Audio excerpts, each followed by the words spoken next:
Hi, Gerard Doyle here, and I am with Phil Gray. Good to see you, Phil. Nice to see you, Jerry. And Phil is one of the gentlemen that, and such an honor to meet you. But this gentleman represents all of the people that have given us the freedom we have as a war veteran from World War II. And you flew one of these fellas right behind us yes, here. I flew the Lancaster in 44, 45. 44, 45, the Lancaster. And Phil's put out a really cool book, Ghosts of Targets Past. Okay, and there's our book. And Phil, maybe you can tell us a bit about what's in the book. Well, it's the whole, these days you can't tell the macho, I was there type story. It's the whole human story, which I'd like to make that clear.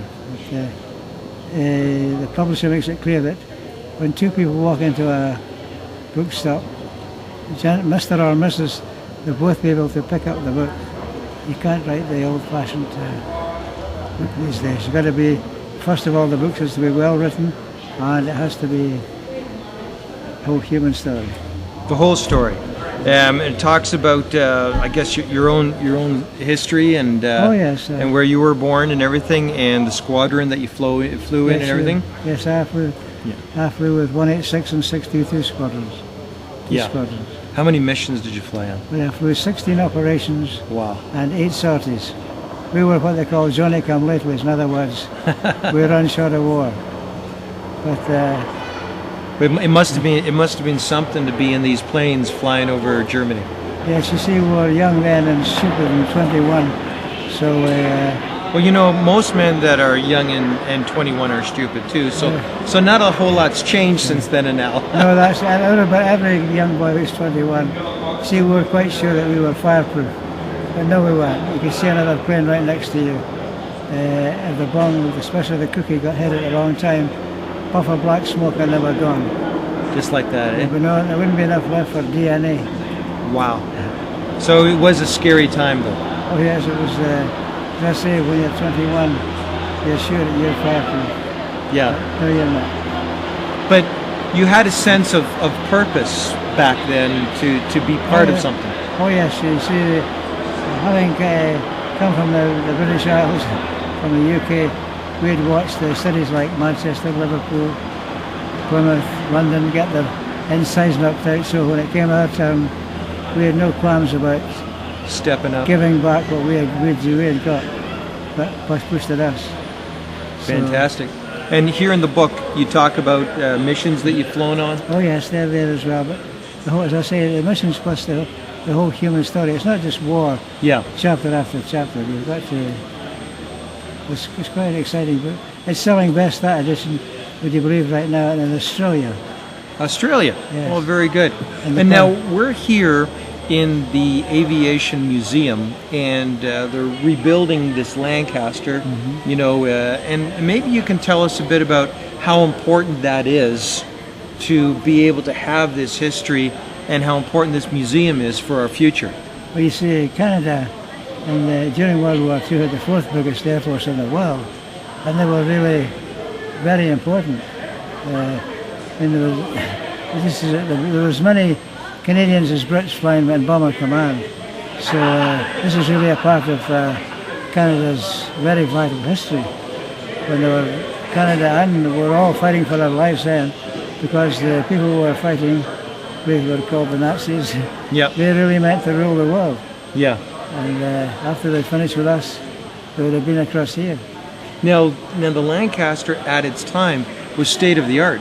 Oh yes, it was the best bomber of World War II, regardless of what the American cousins said.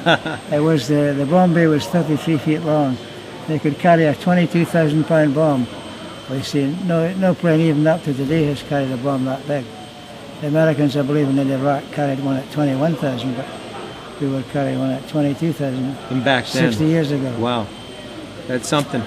And do you have any strong feelings when you look at this fellow behind us? Well, you keep from time to time you keep remembering faces that you wish you didn't remember. Yeah. Most of the we're all 21 years old then, but most of the 50% of the 21-year-olds never became 22. Wow. And a lot of these were Canadians. they paid what's coming on as the full price. The full They price. give away there tomorrow so that we could enjoy our today. Phil, on behalf of so many people and my children, thank you so much for giving us what we have today here in Canada. At least I got back. Yeah, I'm glad that you did, to tell us the story in the book here, and come out to the museum here at the Toronto Aviation Museum, and it's just fantastic.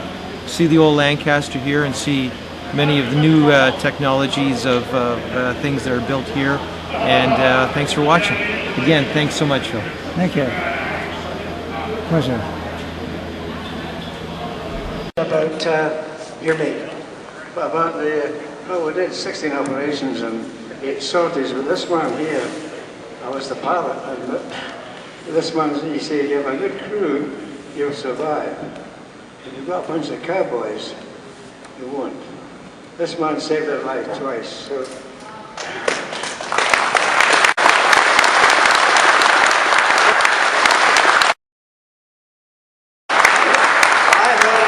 And the mic.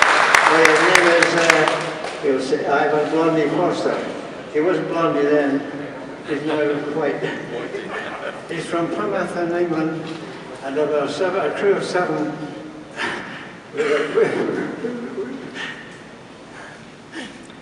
All right.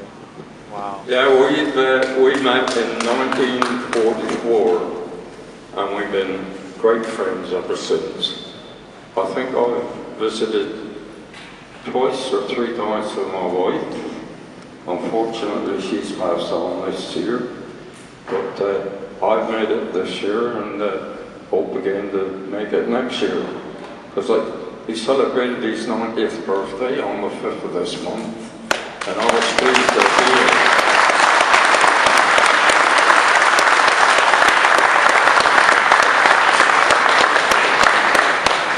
I listened quite a bit tonight. Thank you very much.